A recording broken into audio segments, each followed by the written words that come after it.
Guys, guys, guys. Guys. Guess what? I did something a little crazy today. Little weird. I put on jeans. Like jeans. You know, blue, denim, not sweatpants. Jeans! I wore jeans today for the first time in a week.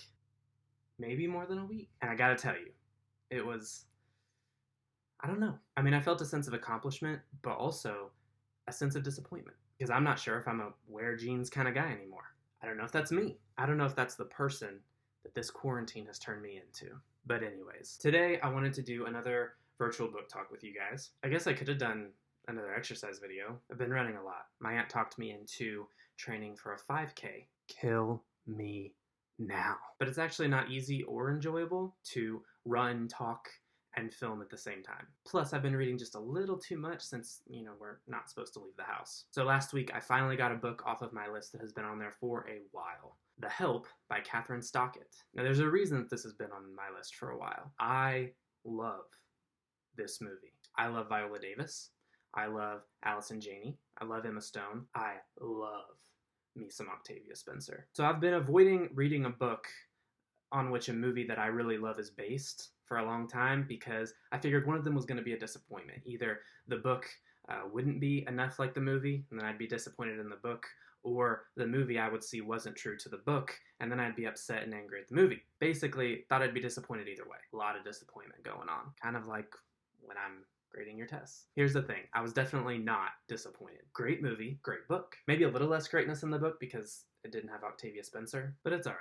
So The Help is set in the 1960s civil rights era in Jackson, Mississippi. Oh, I'm going to Jackson. I'm gonna mess around. I'm going to Jackson. Look out, Jackson Town. Anyone else think the world would just be like an overall better place if Johnny and June were still around? We probably wouldn't even have the coronavirus. They'd just love it away. In Jackson, during the civil rights era, things were difficult. Racial segregation was at its absolute worst. So the book tells the story of three women who are basically trying to exist within this system of severe racial prejudice, but also who are trying to fight against it. The first is Aibileen, who's an older black woman who works for a woman named Elizabeth Lee Fultz and is basically taking care of her baby because Elizabeth has postpartum depression. And Aibileen, who's lost her own son, becomes a really strong, deep mother figure for Mae Mobley. She raises her, she makes her feel proud of herself, she wants to make sure she feels loved for as long as she possibly can. The second major character is Minnie, who is looking for work at the beginning of the novel after being fired from one of Elizabeth's good friends, Hilly Holbrook. And Hilly Holbrook is the devil. Seriously, like she's the original Karen. That phrase, oh bless your heart, where a southern lady can keep a smile on while she insults everything that you are, Hilly Holbrook coined that phrase. She is Carol Baskins. And if you don't get that reference, head over to Netflix and watch Tiger King. It's trash. Absolute trash. But it's the kind of trash I needed to get through this quarantine. Might have binge watched it in a day. And I'm not proud of that. Spoiler alert, Carol definitely killed her husband. But it's okay, because Hilly definitely gets what's coming to her. 3 words. Eat my There's no cursing in Mr. Quick's class, so shh. You'll just have to read to find out. And the third major character is Skeeter Phelan, who's just returning to her family's plantation after graduating from college. And as a recent college graduate and as someone who's just coming back into Jackson, she starts to pick up on things that she's missed her entire life, especially as it concerns the distinction between white people and black people in Jackson, or between the wealthy white families and what are known as their help.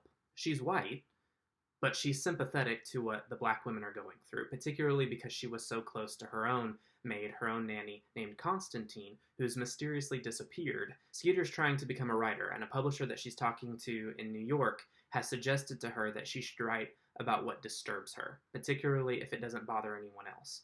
And so Skeeter decides what she wants to write about is the help. She wants to write about all of these segregation issues that exist in her hometown. And that includes the way that her closest family and closest friends treat some of the people who have grown up with them, black women who help raise them and take care of them when they're kids and babies, and then they grow up and become the boss, and suddenly their whole attitude changes. Suddenly, they think they're better. Suddenly they think they're worth more. So Skeeter partners up with Aibileen and Minnie, and the three of them work together to write a book to send to the publisher in New York that's basically this massive expose about how the help are treated by the white women in Jackson. And it ain't pretty. It causes a shakeup. Jackson may never be the same.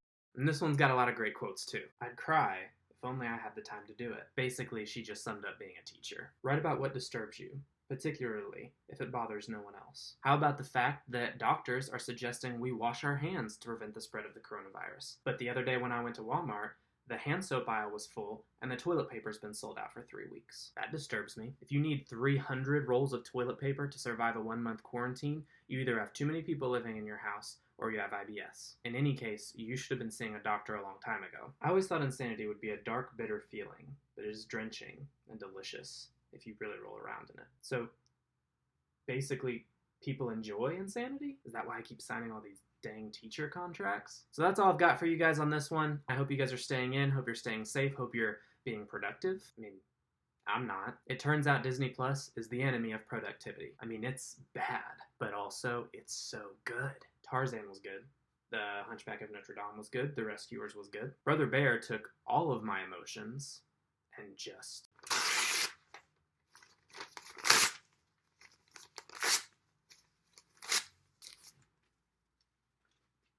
It's fine. Everything's fine.